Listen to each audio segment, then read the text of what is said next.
Hey everybody, Coach Jonathan here with a special episode of the Ask a Cycling Coach podcast. This past week, we were in Monterey, California at Laguna Seca for the Sea Otter Classic, the all things racing and bike expo that happens every year around this time.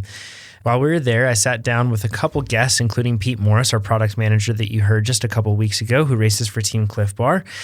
And we had a discussion about componentry. So our guests are from ENVE Composites. ENVE is a company that does things a bit differently, and it's been evident to us. We've been using their stuff for the 40-kilometer time trial. I've been using their stuff on road and on mountain for quite some time, and I feel like they go about things very differently. After talking to them, I realized that they really do go about things differently. So while this may very well seem just like an ENVE commercial, giving ENVE an opportunity to talk about their product, I wanted to dig deeper into what you should actually look for in different componentry in terms of performance. Like, should a road handlebar perform a specific way? We don't usually think about that. We just usually think about weight, price, maybe durability, but we don't really think beyond that. So apply that to all the different component choices we make, and I feel like there's a lot of low-hanging fruit for a lot of us that are listening to this. We put in so much effort into all the training that we do, that we can probably make a whole lot of gains as well by just making smarter component decisions. So I hope you can learn from this conversation what you should look for from a component, whether that be a wheel, a handlebar, anything else like that. Whether that's ENVE or not, let's look deeper into the component choices that we make and get faster. And one last thing, we were using a different microphone setup and we had some audio issues. So I apologize in advance for the buzzing you'll hear. Hopefully you can hear through that. I hope you enjoy the conversation. My name is AJ Turner. I work at ENVE Composites in the marketing department, and I'm also a rider for Team Cliff Bar. Nice. Jake, go ahead. Jake Pantone with ENVE Composites, and I am in charge of product and consumer experience, which overlooks marketing and basically all the consumer touch points. Awesome. Cool. Pete. I'm Pete Morris. I'm a rider for Team Cliff Bar, and I work at TrainerRoad as a product manager. You all have heard Pete before on the podcast, even as recently as, 2 weeks ago? 3 weeks ago? So we're at Sea Otter. We're obviously, you can probably hear in the microphones, it's not normal sounding, not in our studio, but we're at Sea Otter, which is a huge, for those that don't know, it's a bicycle industry expo / race week. It's a pretty good time in Monterey, California. And we brought you guys here. And this may seem like an ad to some folks. And in transparency, you guys have supplied us with some equipment for our 40K time trial. So I want to say that to just flat out. However, the reason that we're talking to you about this is because I've learned over the years how much detail and attention you guys put into like the production process and how you actually develop products. You don't have as many products as a bunch of other component manufacturers. They may have everything under the sun, but you guys have a different process. We want to talk about the equipment choices or even the setup things that make you faster. And it's funny because the thing that brought this up, Pete, was when you were mentioning that on your crit bike, since it's just a race bike, you run your bar position a little different. Do you want to elaborate on that? Yeah, so the way I got fit for my bike from JD Bergman, which is the shout out. He's in Berkeley if you guys need some help. The way I set up my bike is I actually fit my bike for the hoods, not the drops. I pretty much ride in the hoods 95% of the time, and I like to race on my hoods, so I have a ton of bar or a ton of drop on my headset, and I set everything up so that I'm comfortable in the hoods and race in the hoods and do everything in the hoods, and I think we talked about it during the crit. Yeah, it's kind of like a different, like basically like your hoods are almost where your drops would be. Yeah, definitely. In one respect. Mm-hmm. And I don't think a lot of people think of that. And that was kind of the impetus for this conversation, is that perhaps people don't really think about the component choices effectively and how they run those sort of things. AJ, you're a really small guy. Yes. So comparatively speaking, right? So what do you do anything for your height that is perhaps a bit abnormal? Whether it's lever position or anything else like that on the bike? Well, I think I have a little bit shorter legs, but a longer torso. So naturally I run, a small size frame and then a little bit longer stem. And then kind of in that lower slammed, I guess is the appropriate nomenclature. Good nomenclature there. In the slammed position. And then Yeah, actually, on the handlebars themselves, I kind of angle everything in a little bit just because it's a little bit more comfortable and more within my reach. And then also if meaning the levers, you're Yep. saying? Yeah, so the they're kind of like levers. tilted inward to the center. Exactly, yeah. And if there is adjustability in the actual levers themselves, I'll try to bring them a little bit closer to the bar, just to tuck everything in kind of nice and tight. So yeah, I'm able to get away with that fit and setup just because my body type, I suppose. It also requires a lot of like flexibility work too, just to make sure that I can sit in that position for 60 minutes or 90 minutes or whatever it is. But I'm more of a in the drops type guy, I guess. I just I can't put out massive power because I'm 140, 150 pounds depending, and 5'8". So compared to Pete, I'm like a lot less watts. Yeah. So in like a 4-corner crit, I have to kind of duck and hide in surf wheels, and if I can get low and down, I can conserve a lot of energy. So yeah, that's kind of my setup. I don't know if it's super unique, but it's probably most standard roadies. But for me, I have to do everything I can to kind of conserve, I guess. So. Efficiency is what you go for. Efficiency, yeah. I mean, if the course kicks uphill a little bit, that favors me, just like real punchy stuff. But yeah, the flat stuff, I struggle a little bit. So let's start there with handlebars. And Jake, I think you could probably speak to this. A lot of people just see handlebars and they know that like some bars have like, bar width is different, or, they might have like an ergo bend. You see a lot of them with like the straight kind of and segmented bending throughout them. But for you, from a product engineering standpoint, what makes for like an ideally performing road bar? Are there certain things that you guys do to make a bar actually perform better instead of just having the normal curly Q shape, I guess is what I'm getting at. Yeah, of course. So, with ENVE, when we look at product, our goal, it's always function first. That's where we start. So when we look at something, we're always approaching it, and we're approaching it from a rider standpoint. So we've all ridden a lot of handlebars. So when I say we particularly, I'm talking about myself and the engineers. I don't really race anymore, but I used to do a lot of road racing and crit racing, and I had a lot of different bars with supposed ergo features and unique bands and kinks and all sorts of interesting like shapes. And they weren't particularly bad, and the human body's amazing in that it can, between the brain and the body, it can adapt to nearly anything, As is evidenced by many of our bike fits that are listening to this, yeah. Yeah. So, a lot of times people are just, I'm used to it, I'm comfortable with it. It's just because you're used to it or comfortable with it doesn't necessarily mean that what you have is some sort of ideal setup. And so with our handlebars, Kevin Nelson's the engineer who's basically had a hand in 100% of every component that ENVE has ever manufactured, and he has a great design eye, but as well he has a very good mind for getting the fit and the features right on a component. And what with our road bar specifically, we have a couple different drops. So we have like a deeper drop bar and then a compact drop bar, and then we have the Aero Road bar, which is the bar that the Cliff Bar guys are using primarily. But all those bars, like in the drops, for example, they have a continuous curvature drop. It's never kinked or anything. It has some very subtle elliptical kind of teardrop type ovalized shaping in the drops to provide more purchase where you have your hands placed. So is that almost like a flat spot almost? Yeah, like kind of.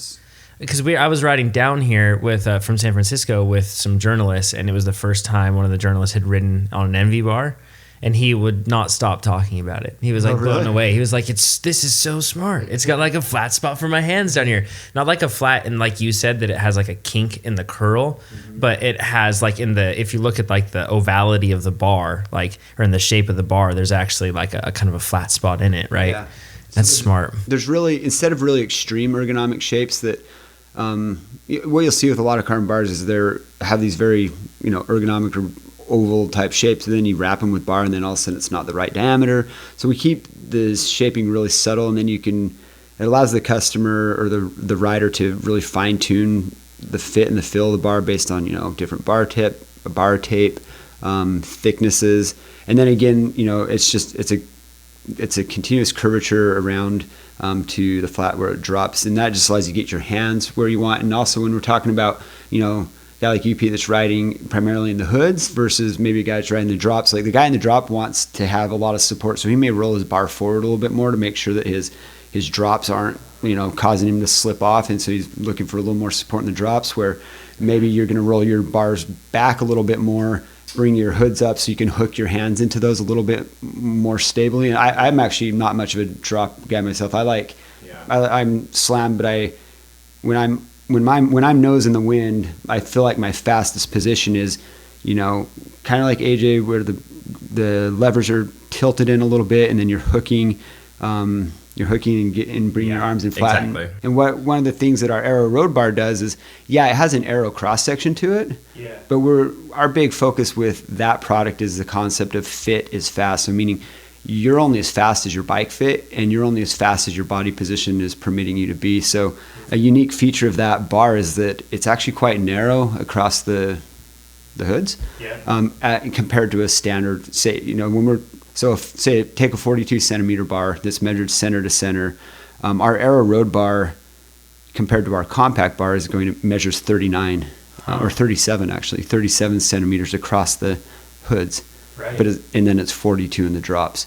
And the idea there is it brings your shoulders in, it brings your elbows in, and the amount, the bar itself is very fast and tests well in the wind tunnel, but the aero gains in the real world happen. It's the position for sure. It's all about the position. And that feeling like being locked in the hoods of my Aero Road Bar is feels like it's like now I can pedal really hard and really fast. And that's that position that, I don't know, that the narrowness along the top makes that feel like everything's right? Like you're tucked in and ready to go. You feel it for sure. Oh, you feel it.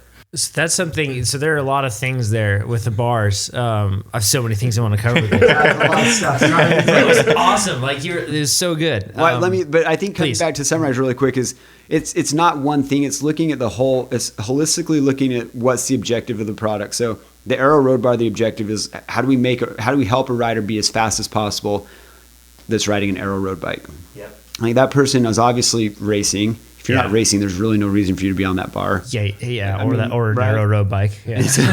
Or an Aero Road bike, exactly. Yeah. So it's understanding the goals of the rider and then applying that to the product to make sure that the product is delivering on some promise that resonates with the rider. And so whereas our compact bar is more of a traditional road bar, it's about being lightweight, being comfortable, knowing that guy is going to be doing longer rides, and again, lightweight, and he's actually going to ride probably in the flat handlebar position, where the guy on the Aero Road Bar is never in the mount. How do we call this? Just on the tops of the bars, horizontal. Yeah. That's not really a position you do. Yeah, exactly. Well, I think it's important to note too that that designer that Jake mentioned, Kevin, actually also has a pretty big background of crit racing and bike racing. He grew up racing in the Midwest and then in California as well. So he's very So he's very experienced in not just as a designer, but and in riding fast and racing too. So so he kind of understands the needs, and it was a cool process. I think I was just coming on to ENVE as that bar was. I was just hired at ENVE as that bar was kind of being developed, and he was kind of reaching out to everyone to get feedback on the needs of it. So there was definitely a lot of thought process for sure. It's a super unique bar. I hadn't seen one that flared out like that. And then once I saw it, it actually made a lot of sense, especially because if you think about it, when you get down into your drops like that, and if you have to reach down to your drops and they're hidden underneath the tops of your bars like that, you end up flaring out your shoulders, you end up flaring out your elbows, and you aren't as aero, like you said. And that, if you're using the drops, it's another benefit. It lets you be more aero. So something I wanted to touch on, why don't you have one of those? I personally dislike these, but why don't you have one of the kinked, instead of a consistent curl to the bar, why don't you have one of those kinked ones? Have you guys found that isn't something that is effective or preferred, or why is it just round? a lot of it's Kevin's personal taste and preference in I was going to handlebars. say, I think first and foremost, But the reason I'll speak for him since he can't defend himself. Yeah. But the reason he doesn't like that particular is it really locks your hand into one position, and it really like says like, this is where your bar needs to be rotated. This is how you access your brake lever. And so there's some limitations, because when you bring that angle back, you're now, if you need to get out there and reach further, you're somewhat, the only way you get maximum reach is if you're in the top of that kink there. Because the further you come down, the further away you get from the brake lever. And so, I mean, it can definitely work for people. And there's things that I personally like about it, because, because I'm actually more, I don't really move my hands. I'm either here or I'm either in the drops or I'm in the tops. And so I actually don't dislike that bar as much as some people may or may not. But I also really like our handlebars too. So from a pure functionality standpoint, that's why we don't have that bar, is because it locks you into a position. It doesn't afford you the adjustability. And again, we believe that you're only as fast as your fit. And this is something I'm sure you guys have talked about in other scenarios, is, this is especially important in TT, which we'll probably get into more, but if you're not set up right on your bike, if you're not comfortable, it doesn't matter how fast the wind tunnel says you are, or, if you got hot spots and you just can't bear to ride in that position. Like, we like to give people the option to, kind of be wherever they want and need to be, that in terms of how it feels and what helps them feel like they're fastest. So. Yeah. Something that you mentioned was rolling the bars forward with different bars. Do you guys roll your bars forward? Do you roll them back? And when I'm saying that, I'm talking about if you put it in the stem, and we're talking about just rolling the bar forward or rolling back just like that, if that makes sense. So that if you look from the side, the bar would be tilted downward, flat, or upward. And when Jake was saying that, it makes total sense, because if I'm in the drops, my bars are so set up for the tops that the drops don't feel that good, because I'm so rolled like kind of up. So you would kind of slip out of the bottom of the drops on my bars, but they're perfect for being locked in on the tops. So I definitely am totally focused on the one position that I like the most. Like, I'm optimized, I guess is what it would be. But the drops feel fine and they work really well for descending, but cornering doesn't feel that much better to be in the drops for me. Sprinting, I would be in the drops, but almost everything else, it's rolled up enough. Yeah, like up. Kind of backing up. That the drops are just a handle. They're not like, I don't have all those positions that other people have. Like, probably AJ has a lot more positions in his drops than I do. Yeah, I'm maybe the opposite. I really like the drops, and especially in that AeroRoad bar, because of the flare, it's just so comfortable for me to be down there. So I'll roll mine down a little bit, just because I do want to be locked into the drops, because I want to stay there the whole race, and maybe I'll jump into the hoods if we're climbing something, or punching up something. But I like being down low and in that position. It makes sense that you would then try to, if you can, do the reach adjust on your levers to bring the levers in, since your bars are rolled forward like that. Yeah. Another thing I wanted to see, like, how do you draw the line between flex and then rigidity with the bar? Because that's something a lot of people, I think, don't understand either, is that, like, all flex isn't bad necessarily. But at the same time, you have to find like that balance. So, like, how do you guys strike that from a production standpoint or from a product standpoint? Do you guys prefer to have more flex, or what type of flex do you actually think is good in a road handlebar like this? So throughout our product line, and I mean, when we're looking at any product, there's two concepts. There's the idea, there's good flex and there's bad flex. So good flex is any flex that gives you more control, creates a more responsive product.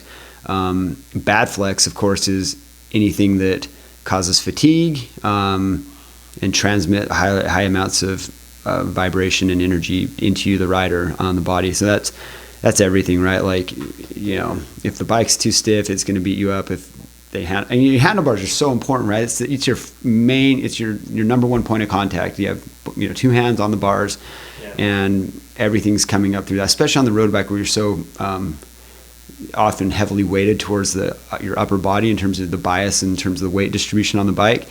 And so it's a little different than say like a mountain product where you have to have really responsive like inputs to turn the bike. The road bike's a little more predictable. So there's other, the cornering is generally, if you're doing it right, like you're coming to turn, like everything's very predictable to a certain extent on the road bike. So having a super, super rigid bar in terms of like steering input, I mean, it's not the number one goal. Let me back up. So for ENVE, it's like safety first, right? Yeah. It's like, of course, more than anything, the bar first has to be 100% tried, proven, and we need to know that in the lab. So we do all the lab testing to first say, okay, it's safe enough. It's passing the industry standard of safety for us to start ride testing. And then from the ride, once we get to the point where we're ride testing, that's when we start to play with different flex profiles and say, okay, that bar feels a little harsh. Can we adjust the laminate to, absorb more vibration or flex a little bit more, feel smoother over rough roads? And it's just a iterative process to dial the laminate in until the test riders sign off on it. And we have a broad range of abilities and experience levels in terms of who test product, everything from these guys that are racing crits to the World Tour Dimension Data guys who are a different level of elite athletes, but they're not crit racers either, so it's a different type of racing. And then we have your Gran Fondo guys, and then we have a collection of just older guys that ride a lot of miles, and so we get a little bit of everything. We get a little feedback from everyone, but what we find out is like different types of guys and different rider types find different things they like about a bar, so some guys may really like that it is really comfortable, and other guys may like that it is responsive, and it's just finding that balance to where it makes most sense. We're selling a bar to help make anybody's bike better. Yeah. And it's not that we're trying to create a lukewarm product, but we're looking to refine it to make it work for as many people as possible. Yeah. It's kind of like, I think tying into this, and we'll transition from bars right here to stems. I think that when you pair those two together, we were actually looking at your new mountain bike bars and stem that you guys have released, and you're looking at how those two interact together. Like if you just put the bar on, that's one thing, but if you have the bar and the stem, then you'll get like the intended experience. So I assume that you also go in like when you're testing your bars, you're testing them, with your stems, and you're kind of like delivering like those two things to deliver like the ideal experience. One thing I see with stems, like you look at pro tour riders and they black out stems, and the sprinters have to have these massive blocks of these stems on the front because they can't afford any flex. Like that's why they're losing the sprint, is because their stem is flexing, they say. So on the stems, it's kind of like a hot spot for me. I think it's just so ridiculous when they do that. But what type of, first of all, stems seem like they'd be very complex to make out of carbon fiber. I assume that there's like a whole, it's not like you're just making a round shape or anything else like that, but it seems like it's pretty complex. How do you err on the side of stiffness with your stems, or are you the type of brand that's looking to make a more like compliance? Do you engineer that into the stem, or is that something you just pass onto the bars and then just make the stem a gigantic, CNC block basically, but carbon? Yeah, stiffness is really interesting, and what you'll learn working with athletes is it's 100% subjective. You can, because people don't often people do not understand or know how to, including those of us who work at ENVE. Sometimes it's like we see it a lot in wheels where you can put somebody on a really stiff wheel, like the stiffest wheel we could possibly make, and they'll go out and ride and be like, it feels kind of dead, because what people often attribute as being stiff is often not stiff. It's just flexy and responsive, and it has a dynamic sort of ride feel to it. And I think the same goes for cockpit products. So with the stem, a part that absolutely can't fail, right? So safety is the number one priority. Like those are just the things you don't mess with. So more than anything, we want to make sure the product is safe, and we always test above what would be, standard industry. In our opinion, like we like to make sure that we're well above the norm. Yeah, makes sense. But then, with stems, so a great story is when we started with Dimension Data, we had Cavendish, when we back up, we were already with Dimension Data. When Cavendish came to Dimension Data, there's all this talk, you guys are going to have to make a new stem, your stem's not going to be stiff enough, whatever. And we were really concerned about it because, we wanted to make sure he'd be happy riding the product. So, we sent him the stem and never a complaint. Like, he loves it. He's had a great experience. He runs our stem. He's not running that massive, gigantic block of carbon that he was running before. Yeah. And that stem he was riding before is really heavy and stiff. Yeah. And he likes our stem, and it's quite a bit lighter, and it's nowhere near as stiff, but he says it's as stiff as he needs it to be. Yeah. It's kind of like, it's like one of those things where it's like any touch point on the bike, right? Like shoes or a handlebar or helmet, those kind of things that are directly on you.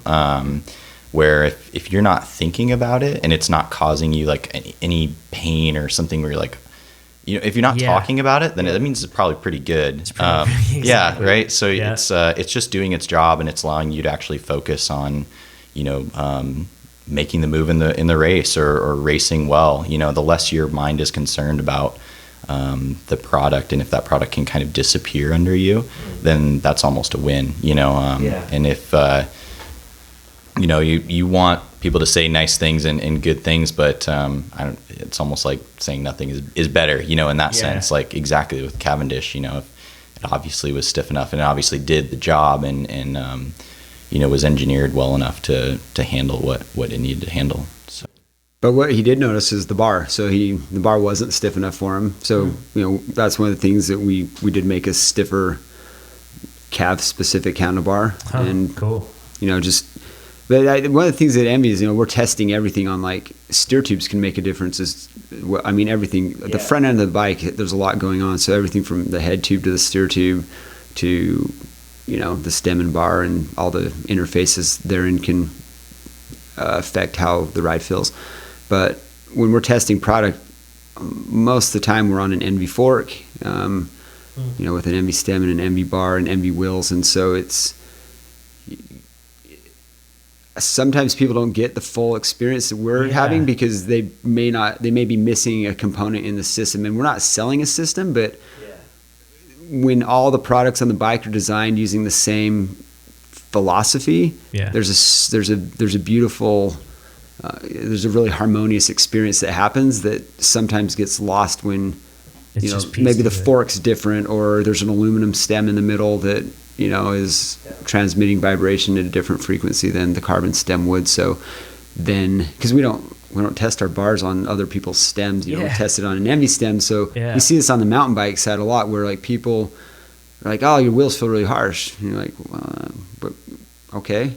But we've only tested our wheels with a carbon bar and stem potentially, or at least definitely a carbon bar. We're not riding an aluminum bar, and you find out, well, they're riding an aluminum bar.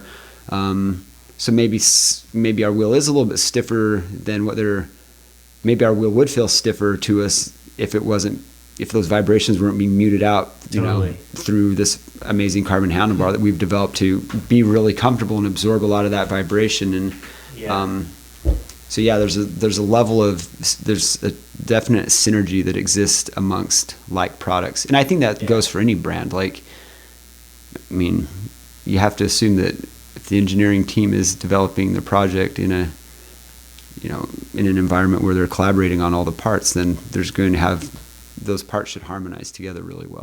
I'm just going to deviate really quickly, but it's a tangent on that. My first carbon bars that I got for a mountain bike, I got them and they were not ENVEs. And I put them on and I ended up actually having to turn down my rebound damping like 4 clicks, because those things felt like a leaf spring. Like every bump I was hitting was like boing, boing, boing. They were like bouncing around. Like they were light, sure, but they were so flexible that I then had to make changes all throughout the rest of the bike, and it was bad. I ended up getting rid of them because they were so flexible. It was actually bad. So I totally get that. Stem length, I want to cover that, and then angles too. What length do you run, Pete? Then what length do you run, AJ? And Jake too. I actually ran a 110 for a long time, just until maybe last year. Okay. And my bikes have always fit the exact same. And this year I went to a 120, and I think I'm like getting older. I'm not sure. Something happened and my body changed shape, and all of a sudden it was more comfortable to be slightly more stretched out. But I definitely used to run really small and compact on the bike, like a little bowling ball or something. You're tightened up. But actually, I don't necessarily like a steep negative angled stem. I kind of like everything to feel connected, like we were talking about earlier. Like I'm more happy with a solid front end that feels responsive and adjusts to my inputs. And like I always feel like with AJ and I, not the negative 17 or 20 degree stems make your handling worse, but it is a different handling experience. And I feel like I handle a bike better with, just a more mellow negative angle stem. Just you can turn better, and that's more important to me than being lower. So I'm a 120 guy, slightly slung out, but it's all about handling for me. Like that's definitely the most important part.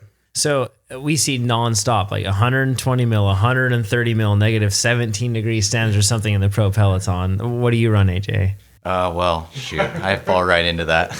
There we go. I'm a 120 millimeter length, but it really depends on the bike itself. I mean, you have to kind of look at, the head tube angle, the top tube, and I even look at like the seat tube and head tube together. When those are a little bit more parallel, for some reason the bike feels a little bit better with a longer stem where you can kind of reach out over the front.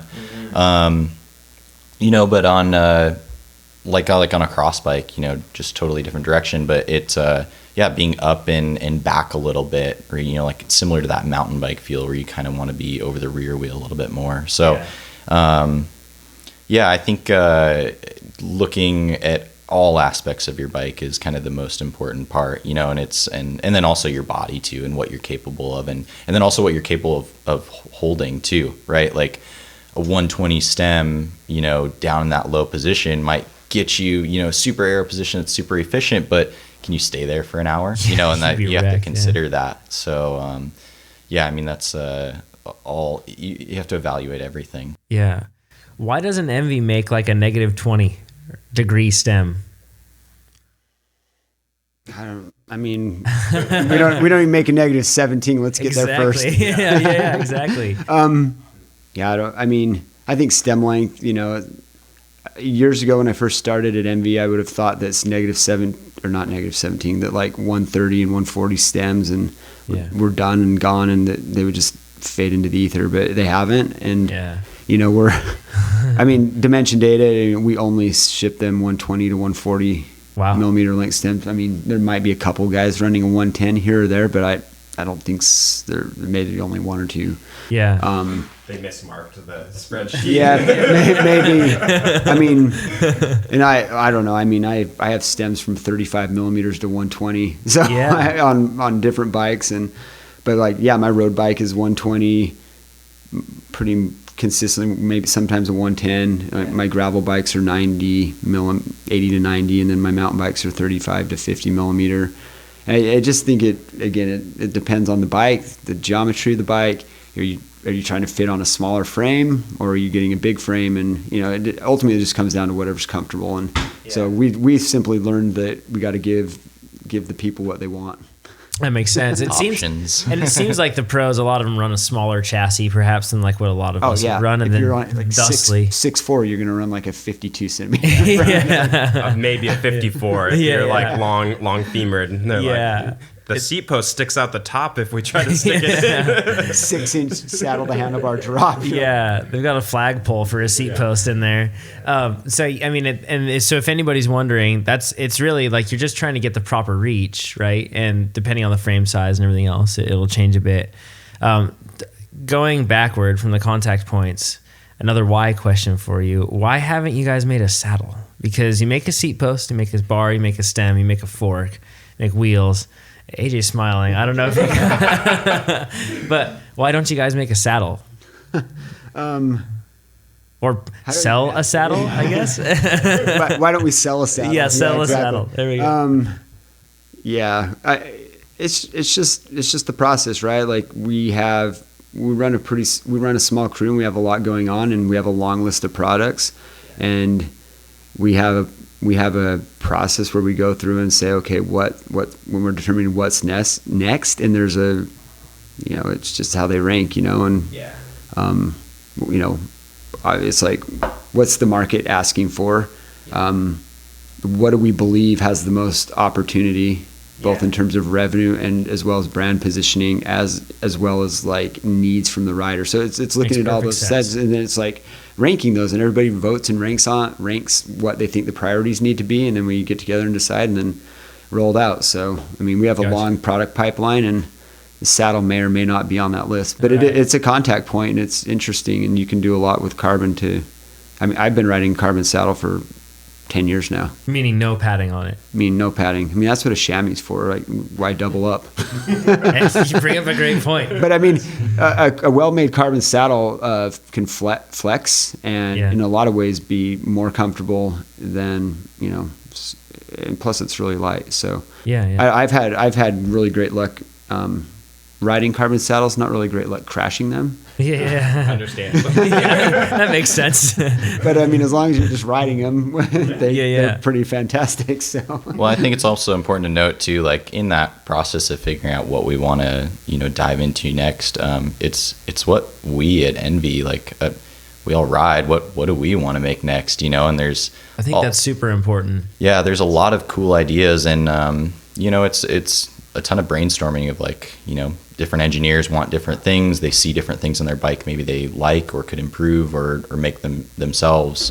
So yeah, there's a ton of wild ideas on that list that Jake mentioned, but where they rank and fall in order kind of all depends. But so yeah, it's what we that's kind of how ENVE started too, is what we wanted to make the coolest stuff on our bike. Yeah, that makes sense. Going downward from their seat posts, you guys make a seat post. I ran that seat post before, and it made a substantial difference in my bike. I was really surprised. I had like a feathery light S-Works one in my bike, and I felt like I was on kind of a leaf spring again. And then I switched over to that one, and my saddle felt more comfortable all of a sudden. My whole bike felt more comfortable. It was like less vibration. How do you guys, when you design a seat post, it seems like a really critical part, again, that goes under like a lot of leverage. Do you do anything different with something like that to make sure that you still get the vibration characteristics out of it? Or is it tougher to get that damping in such like a critical high leverage part? Well, I'm jumping in on this one. I actually firsthand watched Kevin, once again, he was biggest hand in that project. And on our roads specific seat post, it's 300 millimeters versus the 400 millimeter on that one was pretty cool. I watched him almost in a fury, just rapid prototype so many seat posts, testing them, different laminates and layups to get it exactly where he wanted it within this range, kind of in the test lab. And it was super cool. I was just kind of a bystander watching him feverishly work on this project to get it to this point. But it was kind of okay, this is really important. So it was interesting, and he may not even been aware that I was watching or what was going on, but it was cool to see him just so stuck on that idea that it should flex in a certain way and it should respond in a certain way. So how should a seat post flex or respond or anything else like that, Jake? What would be the characteristics of a good seat post? Again, it has to work. Yeah, of course. We're on our second iteration of a clamp design. So the original one was round, and if the exact installation procedures weren't followed, you could get slippage, which nobody really wants.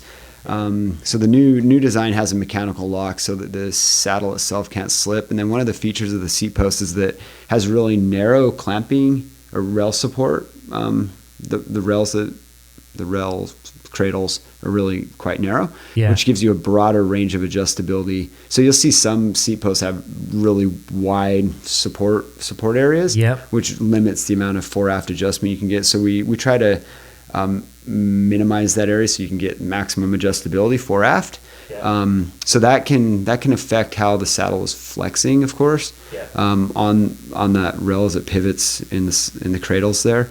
And then the shaft itself is, we originally only had a 400 millimeter seat post, and we few years ago introduced a 300 millimeter, simply because the laminate itself is tapering internally, so the inside. So it's not a consistent wall thickness. No, consistent wall thickness, not at all. So interesting. The wall thickness tapers, and so there's a zone which you can cut it to trim off. But what we found is like obviously like the road guy doesn't need, when he cuts the 400 millimeter Seatpost down to 250, he's cutting it basically in a zone that is like the flex area where you're getting the taper and all that's going on, so you can negatively affect it by cutting it. So that's why we have two different lengths, and each one of those lengths has a specifically tailored laminate for the length that it's at, and then you can trim the bottom, but you're not getting into the clamping zone and the wall thickness thing. So it's just refining.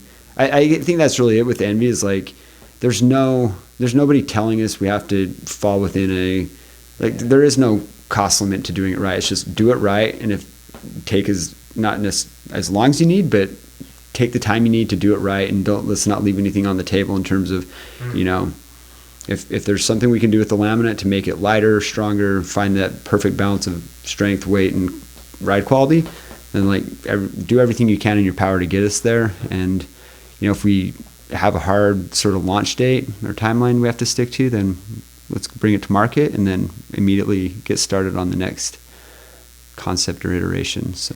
Yeah. It's something interesting I bet a lot of people don't understand. Well, I mean, the production side of thing, like you said, in terms of priorities, and then that wall thickness thing, does that extend also to your handlebars as well, or do they have consistent wall thickness throughout? Everything has a unique laminate, and the laminates are developed specifically to flex in certain places where you want them to flex and not flex in, that's the cool thing about carbon. You can do whatever you want with it, really. Yeah. It's not just carbon tubes, believe it or not. Yeah. There's a little more to it. Forks. You make a fork, and a lot of bikes come with forks. Make a few forks. You make a few forks. Yeah, we make quite a few forks. Yeah, you do.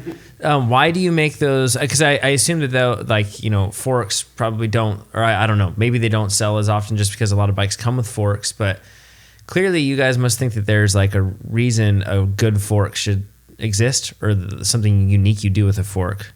So what are you going for when you make a fork? Yeah, I mean, to understand our forks, you have to understand where we've come from in terms of like when ENVE first started. The forks were some of the first products we made, and the goal with the forks was to service the custom frame builder market. It was at a time when all the frame manufacturers were coming out with their own forks, and a lot of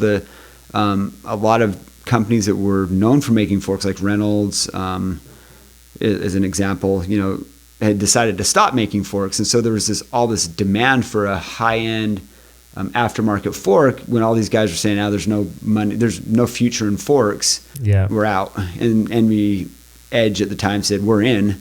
And we went to the custom frame builder, said, what can we do to service your business? How can we help you grow? How can we be your partner?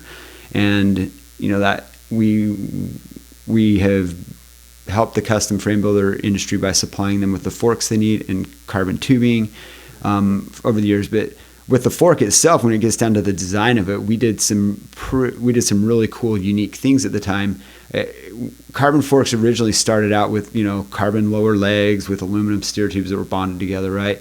And then it evolved to carbon legs and carbon steer tube, but they were two pieces, and then you're bonding or co-molding the steer tube to the lowers. And when we came into it, we said, we're going to make a one-piece fork. It's going to be, one piece of fiber from the top of the steer tube to the bottom of the dropout, molded in one piece. And that's what we did. And it provided a ride quality that people had just a level of, had just a resonance that just felt solid and dialed, but it was a really light fork, and they were completely hollow through the crown. The bladder material is completely removed.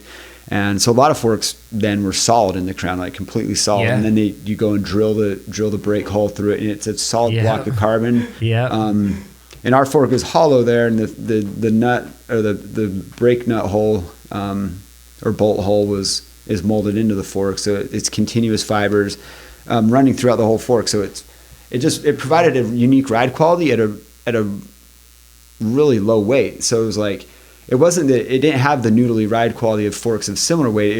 It had ride quality of a really heavy solid fork, but it weighed less than lightweight forks. And it was stronger than all of them as well, because it's continuous fibers running throughout the fork. So I mean, that's always been the philosophy with ENVE, is carbon carries its the reason carbon's awesome is because it can carry a load under tension, right? And so keeping all the fibers intact, running continuous fibers whenever and wherever possible is one of the things that we prioritize. Interesting. So from forks to wheels to handlebars, we're looking to keep the fibers uninterrupted to maximize the potential of the material itself. Let's get into wheels. Let's do that. Wheels. We like wheels. Yeah. Bread and butter. There's a lot to talk about with wheels. So something that I don't run ENVE road wheels right now. I should, but I run them on the mountain bike. You said it, people. Yeah, exactly. But I ran them on the mountain bike now for just over 3 years. So there are a bunch of different technical things I want to get into, but like once again, I'm sure it's engineering flex, that sort of thing when you go into the rims. But what's a characteristic that you search for in a rim? Because there are plenty of rims that I've ridden. Like I had a pair of aluminum Eastons that were like super lightweight, and I could just make them new shapes by just putting power into the pedals, right?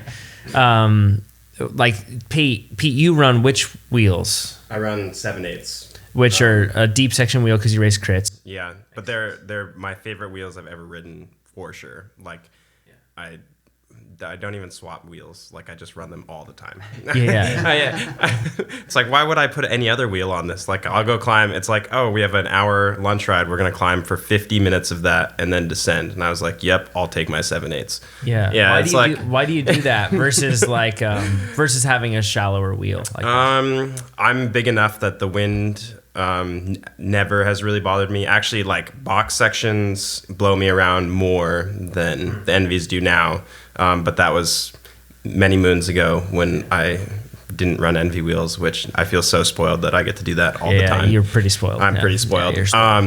But for me, like the input and the output with ENVE wheels are the biggest feeling that I always get. Like that you put your leg over your bike, you clip in, and that first pedal stroke, like that's the feeling that you get with the 7/8, where it's just like, yep, it's right. Like you can feel the forward momentum, you can feel the bike lean over right, you can feel everything. Like it feels like my nitrogen that I race most of the time should have 7/8 on it, and it's like this perfect synergy that I just like that bike so much. Yeah, they're stiff. I've ran the 7/8s, or I'm running them on the TT bike at times, and they're stiff but not abusive, I guess. Like they're all the good qualities of stiff. What do you run, AJ? I assume the same because you do the similar type of racing. Yeah, I'm fortunate enough. I have a pretty big fleet wheels. But depending on the course, I certainly like the 7/8s for something a little more flat. It seems like they really come alive at like 27 mile an hour and above, where they just love to sit at that range. And that's exactly what I was telling Jake, that I noticed the tipping point recently. Yeah, same speed. Yeah, they just feel really good there. Or like the 4.5, is an awesome wheel set too. If it's a really technical crit and we're sprinting out of 8 corners again and again and again. I like that I can get those up to speed really fast. You can feel the snap with the 4.5s. Actually, I do swap every once in a while. But the snap with the 4.5s is like the rapid acceleration you're saying. It does feel. Yeah. So for people that aren't familiar with the product line, we're talking about like what makes a wheel feel different, and since we have the mic and we're here, we're just going to talk about this is the greatest ENVE commercial ever. No, but it's not meant to be. Hopefully we can understand is what we're telling you is but I mean, what is, people always want to know like what's different with them. Why is ENVE different? And it goes back to it's a performance function first approach to all the products. So with wheels, early on we didn't have an aero program, we didn't have an aero story, and we knew we needed it. We knew we didn't have it because we'd taken our wheels to the wind tunnel and realized we were nowhere near what the leading aero wheel minds were doing at the time. And so we said, okay, we need to learn this aerodynamic thing. So we partnered with Simon Smart, who's a former Formula One aerodynamicist. He's anybody from the UK listening knows how crazy the Brits are about time trials. Yeah. It's not quite the same in the US, but No. the British love their time trialing. Yeah. And as such, there's a lot of triathletes there that are very focused on cycling performance, as all triathletes should be. Mm-hmm. Yes, They should. This is not a protracted sufferfest just to get to a run, people. Yeah, exactly right. Exactly right. Yeah. Bikes do matter. Yes, they do. But so we were fortunate enough to partner with Simon Smart, and he was. This is where you guys will appreciate. He was working with a lot of world tour time trialists and teams and triathletes working on optimization, right? Yep. Bike, body, fit, all that stuff. And Kind of like what we're doing with our 40K TT. exactly. So he's trying to figure out how do we get you as fast as possible, right? Yep. And what he started seeing was, and this is in the time of like the Zip 1080, and a lot of 100 millimeter deep, 110 millimeter deep wheels. Yeah. What he was seeing is like these wheels were so fast as in a wind tunnel by themselves, but you put them in a bike, not those wheels specifically, but any wheel, like he's noticed that the way that different wheels interact with different frame surfaces vary greatly. And so, and you'd also see that you send a ride, or like you're fine in the wind tunnel or in a really static or sort of environment on a really deep wheel, but then you go out in the real world and you get blown off the road and you're terrified and you're always out of your aero position because you're looking for stability. That's really slow. And that's nothing's slower, right? And Yeah. plus mentally you're just exhausted. Like I just rode the Queen K for 7 hours, and you're Fought typical war triathlete the whole entire time. Yeah, and it was just a battle, Yeah. and it was terrifying and all this stuff. So, so our aero program began with these ideas. We need to, stable, fast, and light. We know how to make something out of carbon. We know that the continuous fibers give the way we manufacture and produce a wheel, regardless of the shape, gives it a unique ride feeling that, like you said, from that first pedal stroke, an ENVE wheel set has a very unique feel. And that's because of what we do on the manufacturing side. Then from an aerodynamic side, we said, okay, no holds barred. How do we make the best real world performing aero wheel set, period? Okay, we've got our aerodynamicist now. We've got a phenomenal wind tunnel. We're working out of the Formula Wind Tunnel, best wind tunnel technology available. Because it's Formula One, they spare no expense on that. So we know our equipment's calibrated, and so we're ready to go. Okay, so now let's look at the shapes, and we do shapes, and we said, okay, well, the front of the bike is different than the back of the bike. Look at anything in the world that travels through air or water, and you will see that none of them are the same front to back. Right? Boats are different, airplanes are different, and the reason is because the way that the airflow interacts with the front of that object is different than the back of the object. So the question is, why should wheels be any different, right? The front of the bike sees a different airflow field than the back of the bike. And that was something we just initially said, okay, there may be something there. Let's test it and see if we can find some incremental gains that. Yeah. So we said, okay. So we did some testing. We came up with a way to rapid prototype wheels, and we learned that, there is something there. Okay. The front of the bike, and the back of the bike, different flow fields. Okay, so the front of the bike, stability, right? Like this is where you're in your aero position. Key. It's all about being stable. We got to make the front wheel as stable as possible. In fact, we're going to sacrifice some aerodynamic efficiencies of the front wheel to make it more stable. We're going to do that. That makes sense if it's keeping you in the aero position. Totally. Like in the end, you're going to be faster. We're happy to give up 1 or 2 watts on the front wheel. Because you're going to pick up, 15 to 150 watts by staying in your aero position, exactly. Right? So, and then the back of the bike, now we're talking about recovering all the flow. It's come off the wheel, it's come off the down tube, it's come off your legs and your feet and the cranks and all that. Now we're just looking at flow recovery. So let's get the air attached to the rear wheel as fast as possible. So all the SES wheels are different depths and shapes front to back. That's like when we were talking about 7, 8, 4, 5. Yep. That means the front wheel is the first number. Second wheel is the... Yeah, so like a 4.5 is a 48 and a 56. 48 millimeter front, 56 millimeter rear. 7.8 is a 71 and It's actually like a 79 rear, but you know, we're rounding. Yeah. Of course. Yeah. Mine better be an 80. Yeah. So that was you know, first gen SCS. And then now what's cool about the 7.8, and this is where we have to circle back, because there are a lot of people listening that are like, I could never ride a 7.8. I'd get blown off the road and die. Yeah, how'd you do that? Because the other day, I went down on a windy day down a local climb, and TrainerRoad users that are listening to this, Geiger, I went down it. I was not doing the workout, and it's not supposed to be the same. But anyways, long descent, and I went down that in my aero position on the TT bike the whole time in a windy day, 7.8s, and it's a curvy descent.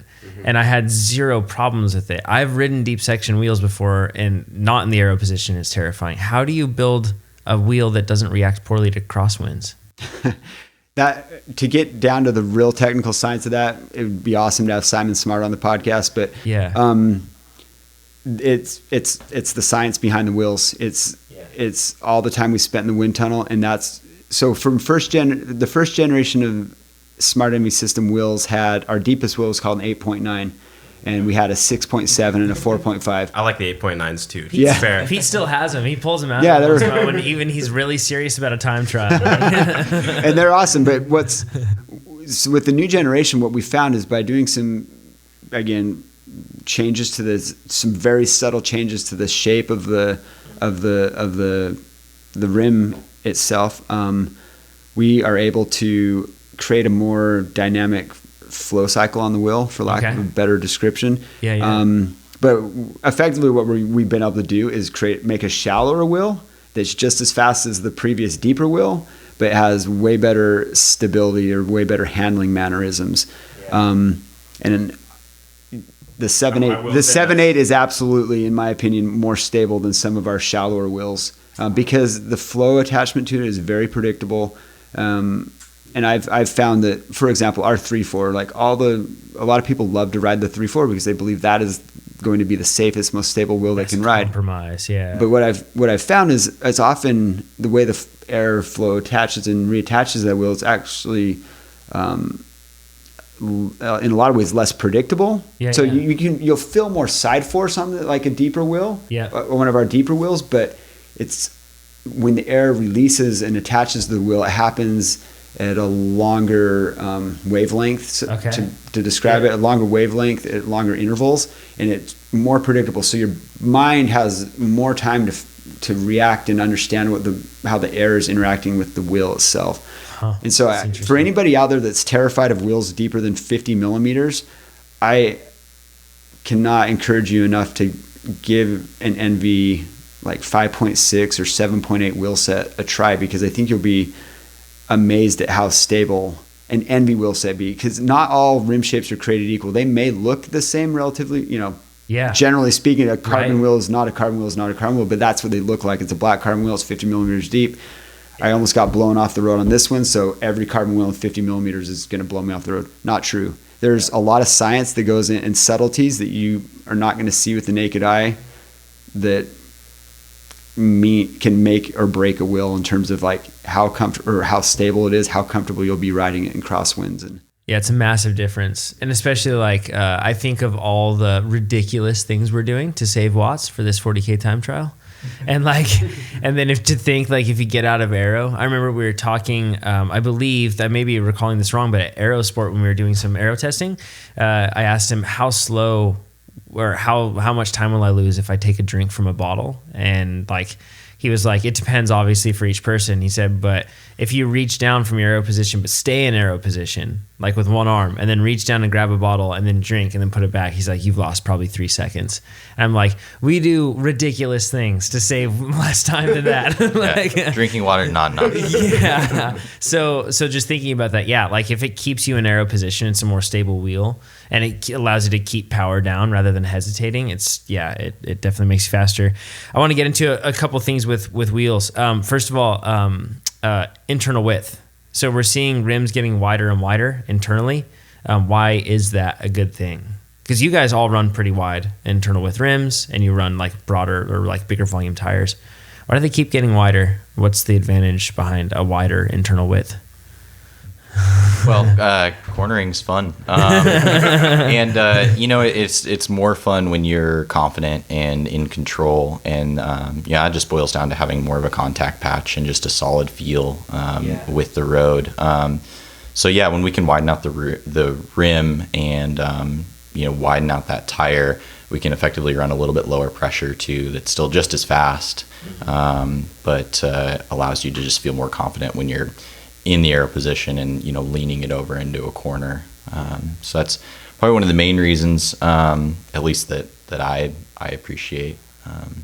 What width do you run in terms of tires, Pete, and pressure? I only run 25s. 25s. Pretty much. I guess I run 28s on my 4.5 ARs. Yeah.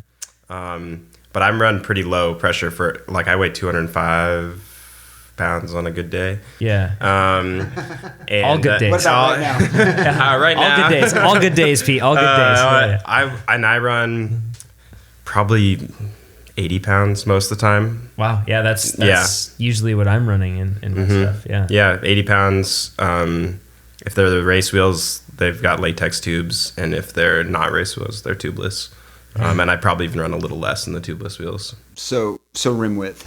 Yeah. Your disc brakes have come onto the scene, right, in the last few years. And so before disc brakes, you are literally designing a wheel within a box. Oh, yeah. Around the brake caliper. You have a brake caliper, and it is limiting. So the brake caliper and all the geometry and dimensions around making that brake caliper work limit you as a wheel manufacturer to...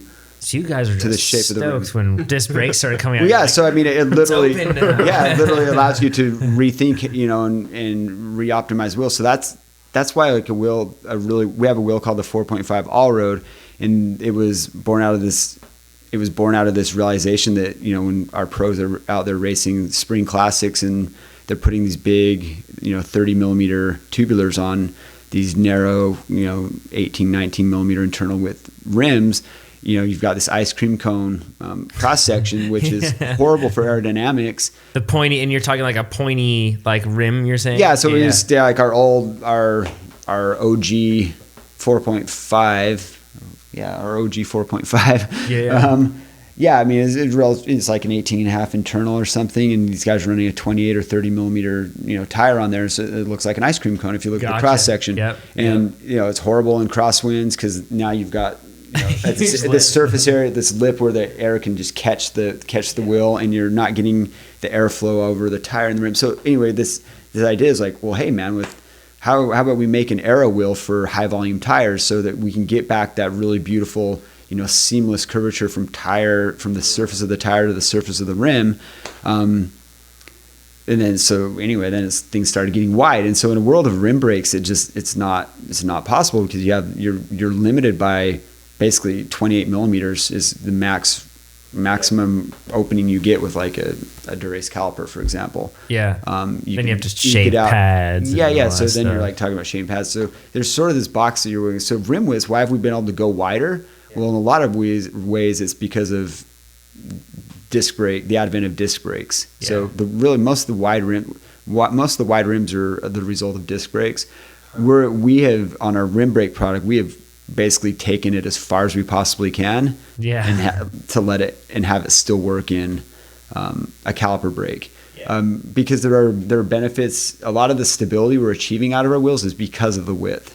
Yeah. A lot of the aerodynamic performance we're achieving out of a shallower wheel is again because we're able to go wider, and we've also adjusted the range of wind angles that we're optimizing for as well. Like we understand better now than we did at the beginning.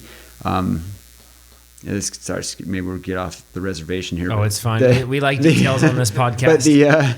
But when we're talking about yaw angle, the wind angles that people see, you'll see wheel manufacturers talking about yaw angles or wind angles optimized out to like 20 degrees or 15 degrees or 12. And right. We kind of go to 12, and beyond 12, we sort of say like, it's cool, it happens, but we're really focused on 0 to 12. So, gotcha. And that's just a subtle difference between ENVE and some of our main competitors. Is they may be more interested in that, say 7 to 15 degree, and so that's why if anybody out there has shopped for aero wheels lately, you're not seeing a whole lot of aero graphs and charts lately.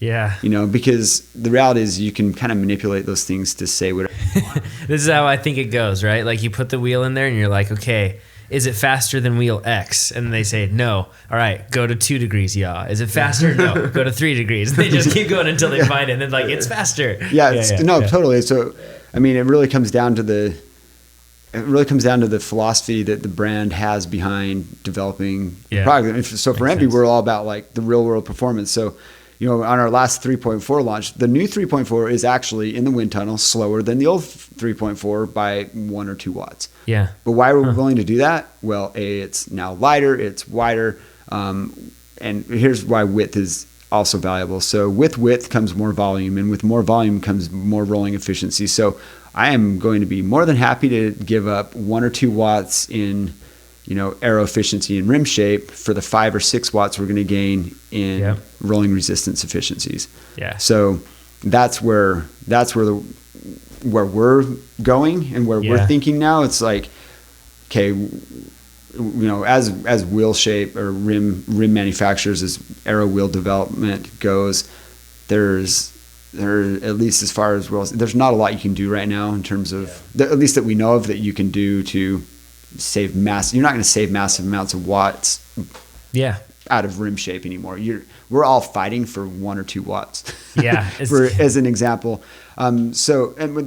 Just to be clear, that's just talking about aerodynamic drag. Stability is a whole other thing. There's a lot of energy to be saved and a lot of efficiency to be gained by making the wheel stable and comfortable and all those things that we're also working on. So you just cannot, nobody should be buying a wheel by simply looking at an aero chart. There's a lot more to this story because stability is important, the ride feel is important, the rolling resistance, all those things are coming together. Yeah. So do you design your wheels around a specific tire width? I know I run 25s. Yeah. So every SCS wheel that's a rim brake wheel has been designed around a Continental GP 4000 25 millimeter. Awesome. And if you actually measure that tire when it's inflated and on the rim, they actually measure more like around 26.8, 27 millimeters. Awesome. And then our 4.5 all-road is a tubeless wheel only, so you can only use tubeless tires on that rim, but it's designed around 28 millimeter tires, which actually measure 30.5 to 31 millimeters. Gotcha. Depending on the brand of tire. Yeah. But yeah, high volume ride's nice. It's more comfortable. I like it. It's still really fast. Yeah. What about tubeless? Why don't pro teams use tubeless? I guess now some of them are starting to. But our team's 100% a clincher program now. Interesting. For time trial.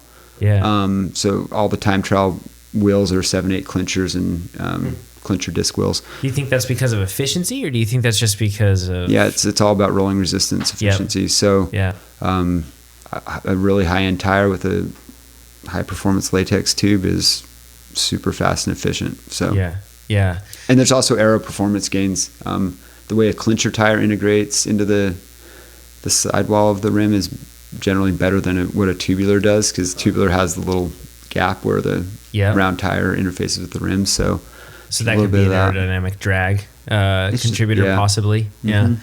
Yeah, because you guys all run tubeless, right, Pete? Or clincher. I run clincher. If it's a real race that I care about, I definitely run latex tubes in the clincher. Yeah. And I train on tubeless, but tubeless feels nice, but the way a latex tubed race tire feels is really nice. Yeah. And then that's the feel that I'm after for sure. Yeah. And AJ, do you run that same setup as Pete, or do you have a different preference? I try to run tubeless where I can, just be, depending on the tire or the rim. But I personally like the way the tubeless feels. It's nice. Like Jake said, it just rolls a certain way that feels really nice. And that's just the setup I prefer. Yeah. I can't speak highly enough of tubeless. I'm a big tubeless proponent myself. So one thing that I want to cover really quick, when you talked about beads and you talked about, so like you guys, I hear hookless being mentioned quite a lot. Why is that better? Why is like a tire without a hook? Because in people's normal minds, they think, like all of us normal folks, we think a hook. It locks into a hook and it interlocks and it holds really tight. So what does hookless mean? Does it really mean it's just like a flat wall and the tire has a flat wall and it pushes against it? And if so, is that better or how is it better?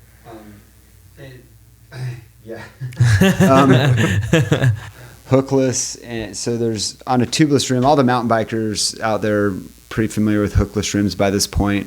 But yeah, it's exactly as you described. There's, what everybody is used to seeing is what is called a crochet style rim, where you have the hook that many people perceive to be the thing that holds their tire on the rim, and it is a emergency brake basically. Gotcha. Okay. So it's on older wheels that had really less going back ages when tires didn't have stiff beads, they basically would stretch and and that would contain that bead. With tubeless, it's a lot like your car tire or a car tire and wheel system. If you look at your car's rims, you'll notice they're hookless. And what you're doing is you're actually sealing, the rim actually seals and locks on the tire bed on the shoulder. So below it's I don't know how do we the shoulder. Absolutely. So it's the tire's actually locking and being secured on the bed of the rim there, on the tire bed. Gotcha. And so what hookless allows us to do is allows us to mold the dimension of the rim to a much higher accuracy. And so you get a better bead lock, and the bead seat diameter is more dialed. Because you can use a different type of tooling that is fixed versus slightly dynamic. Makes sense. Because tubeless requires precision, very precise interfaces, whereas a tube running inner tubes doesn't require that level of precision in terms of where the tire bed sits. It totally makes sense. Yeah, it's something that doesn't, a lot of people, perhaps it seems contradictory to not have hooks there, but it works, just as fine. Yeah, and there's a bead lock there, so, I mean, in a lot of ways, not in a lot, it's absolutely more secure, so the tire, if anybody's inflated a tubeless tire, they'll hear it, like, snap onto the rim, like the loud crack pop. That's the bead of the tire stretching and snapping up and over into place on the bead lock, so it's locked on there. Like when you flat a tubeless tire, you have to force it off the bead to get the tube in, right? If it's really flattened or you sliced your sidewall or something, you have to force it off of the rim to get it back in. Pop which it into the never center happens channel on a tube tire. It's a lot safer.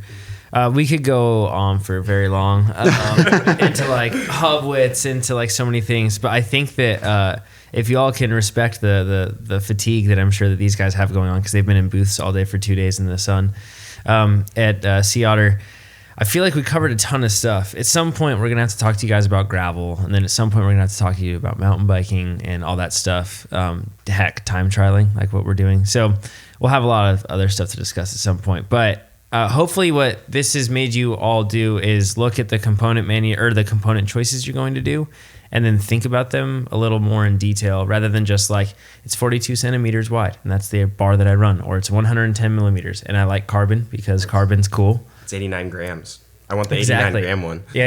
Like think beyond that is really the goal that we're going with here. So and at some point, I don't know how you did that magically with the crosswinds with wheels, but bravo. It'd be cool if we could all get to the bottom of that. So Jake, the whole crew, I guess. Pete, Jake, AJ, thanks for joining us on this one and this special episode. Yeah, absolutely. Where can they find out more about ENVE, you guys specifically? Oh, well, our website. I mean, it's the number one source. We have all of our journal articles, all of our support. There's videos. There's cool things to read. That's ENVE 101. And Bikes 101 too. We try to touch on a lot of topics on that. So awesome. And just all of our socials. So ENVE Composites, and any of you on ENVE, post your pictures, hashtag #IRideENVE, and we like to feature you guys on the product pages on the website if you desire, and also on our monthly Inside ENVE newsletters that go out each month. So if you want to receive those, you can sign up for those on the website as well. So enve.com, and just remember you have a lot of options, and do your homework. Yep, I like that. Awesome. All right, thanks guys, appreciate it.